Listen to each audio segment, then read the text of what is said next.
bit late on the reaction for Monday, but it is a victory Monday regardless of how you are feeling, Texans fans. And believe me, you are not going to want to miss this. What is going on, everybody? Welcome back to a brand new episode of The Lead. Your host, as always, Harley Dugan. I appreciate every single one of y'all that caught up with me at the tailgate. As you can hear, I was not only at the tailgate, but I was at the game as well. My voice is cracked right now. I was a little mute this morning at work, but there is no problem because it was absolutely worth it. Anytime the Texans get a W, it was worth it. I am loud. I am obnoxious as a fan, and you will never take that away from me. So again, appreciate every single one of y'all that met up with me at the tailgate. I love meeting all of y'all, man. I appreciate it. If you're not subscribed, what are you doing, man? Go down. Do it already.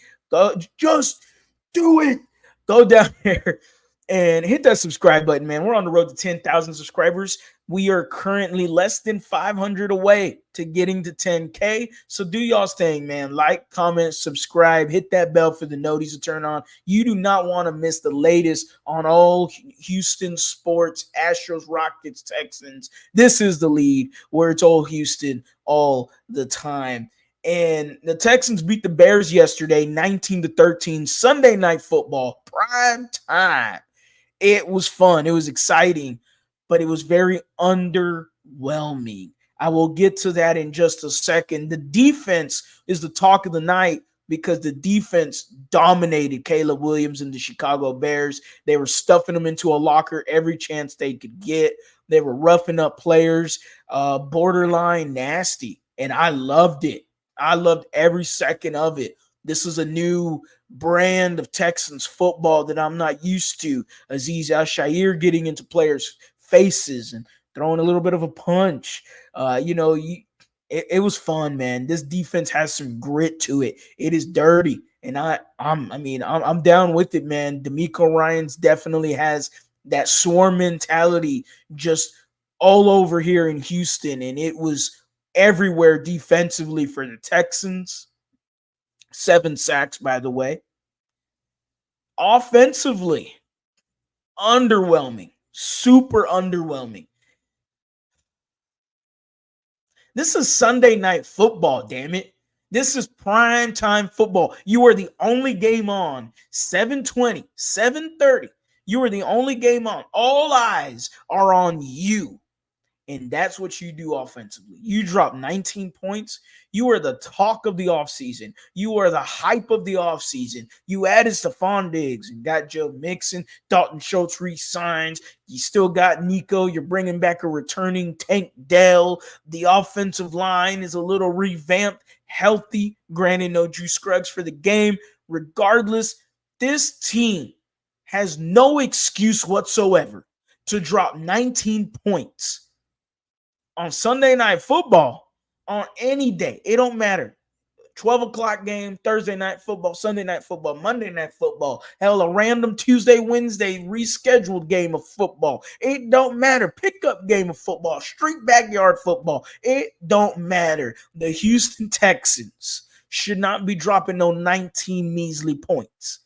As much offensive firepower that they have, this is a super underwhelming performance from our Houston Texans. You got 3 badass wide receivers. I wouldn't even knew that Tank Dell existed because Bobby Slowick does not use Tank Dell like he did last year. Last year's Tank Dell is not this year's Tank Dell.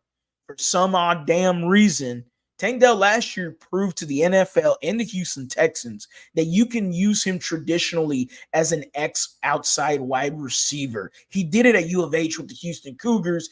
I don't get it, but hey, I understand the size and weight. People were doubting Tank Dell. I understood it. I didn't. I watched him his whole career at Houston, and I loved every second of him. Highlights, everything. The dude was a dog.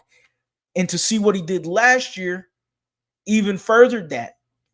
This year, Bobby Slowick is going back to using to Tank Dell to what pre-draft conversations were on him. The gadget player. There's too many end rounds with Tank Dell. There's too many little cute plays for him. What happened to lining that MFer right outside on the X, having him do his fucking thing, have him routing up DBs left and right, and him and CJ having that distinct connection, that what seems to be the Nico Collins and CJ Stroud connection. Whenever play breaks down, immediately Nico Collins and CJ Stroud telepathically talk to each other, and somehow it works, and Nico knows exactly where CJ is going to go.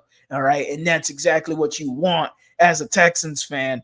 But I want to see it with Tank Dell. I want to see Tank Dell get revived again in this offense. Maybe a bit of an overreaction considering there's only 2 games so far. But Bobby Slowick, you left a lot of meat on the bone.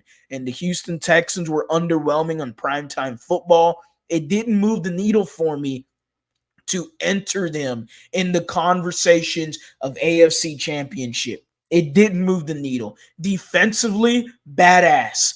Awesome. Offensively, I expected to beat the crap out of the Bears. And I will give them their credit. Bears defense played a lot better than what I thought they were. Little Arizona Cardinals head coach there reference. The Bears defense was really good, actually. They played well. Joe Mixon getting hurt, I'm not going to give an excuse, but Mixon getting hurt, which he was questionable to return in the game. He had an ankle injury, according to Aaron Wilson. The Texans offense just didn't seem like they wanted to run the ball anymore. Cam Akers isn't chopped liver. Now, yes, he did fumble that ball, but overall, he looked okay when you gave him the opportunities. I would have liked to have seen more. It is what it is. Tommy Townsend shanked a punt, gave the Bears a short field to get a touchdown. I mean, if that doesn't happen, the Bears don't score a touchdown the whole game. The Houston Texans could easily be 1-1. Thank God they are not, and thank God they are 2-0, where the rest of the division is looking up to you, because they are all 0-2, and you got 2-game lead on the division.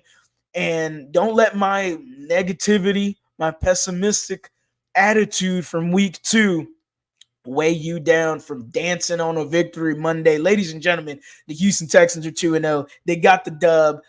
Bit underwhelming. I got to see more next week. Minnesota Vikings are playing very good football. They just beat the San Francisco 49ers. You cannot play how you did this yesterday against the Vikings this Sunday. You can't play like that. You got to get back to you got to enter this conversation of the upper echelon of teams. I don't think the Texans are quite there yet. Luckily, though, there's still a long season to play out. As always, guys, go Astros, go Rockets, go Texans. You have a blessed day.